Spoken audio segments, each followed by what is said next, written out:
I have a concern about military recruitment because of the people that are targeted.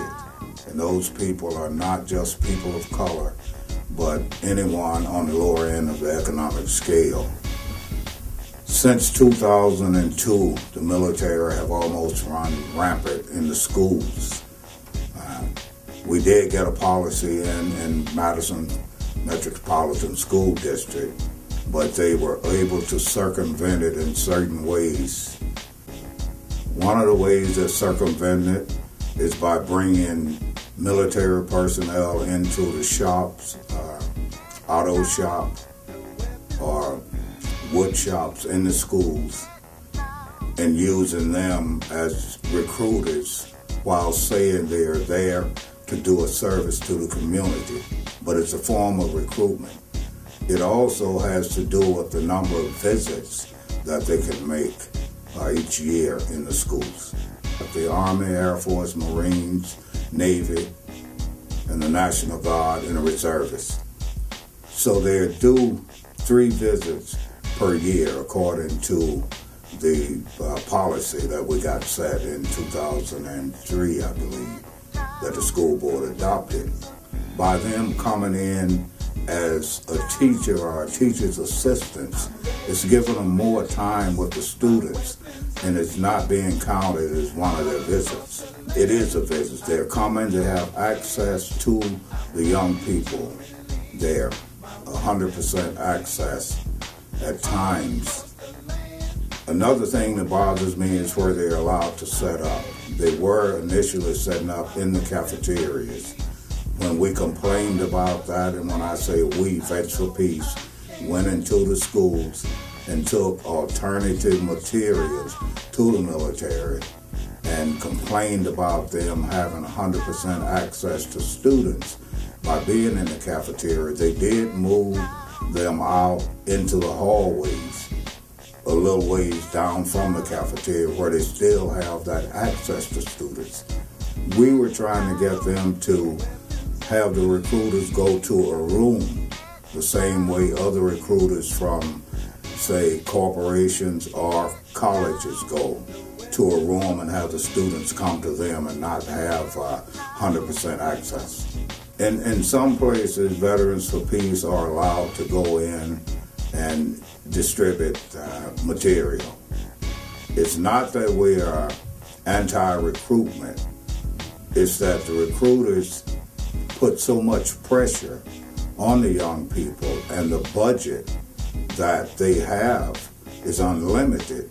So a college can't come in, send a recruiter in, or a corporation as often as the military. I can say early on, the targets were mostly African American and Hispanics. They were going all over the country, going into the inner cities and into the neighborhood and recruiting those kids. After a while, it changed and they weren't getting the numbers that they needed from these communities, so they changed their focus to the rural areas, like in Wisconsin. I think if one would look at the statistics, most of the people that serving in Iraq and Afghanistan are from the rural areas of Wisconsin. And that has a lot to do, I think, with economics. I say if they pluck them out of the rural areas because of many of the economic conditions in those areas. Like I remember when we first moved to Wisconsin, my wife and I, that there were small farms dotting the landscape of Wisconsin as a whole. Now you see where it's more large mega farms. So people lose their farms, they lose their businesses when Walmart come in, the mom and pop stores can't compete, so they close, and people have to shop at Walmart or drive a great distance to a store. So it puts pressure on the whole community when it's happening. I think young people see that they don't have much of a chance in those neighborhoods or in the rural area because of the economic conditions, and they use the military as a way to get out and better themselves.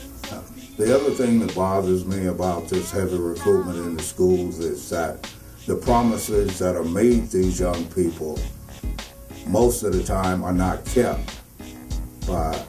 Even when it comes to the job training, they may be promised that they will get a certain job, but you go wherever the military need you. Nothing is in stone in the contract, and it even tells you in the contract itself that anything can be changed by the military at any time. So a lot of young people go in hopes of being one thing, and it turns out that they never get to it, to be that. But once you take the oath, you are a tool, a product of the military. Young people that go in hoping to get the money from college, for college, by going in the military, don't get it, because it's a certain criteria they have to make to get it. And then you think if one go in war, in combat, and they can't fulfill that obligation, then they lose. They don't get the benefits. During, I think it was a couple of years ago, Senator Webb, senator who was a Navy career man, got a legislation introduced that helps with the college education, but it's still a problem. It's still a backlog. And the young people are still not getting what they feel they are owed, and in a sense they're not.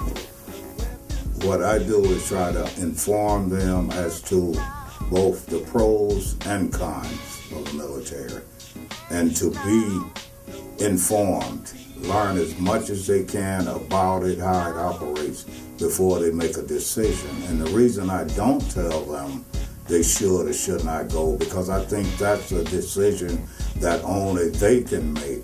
And I think if they have the right information, that they are intelligent enough to make a decision which serves them best, whether it's going in or staying out.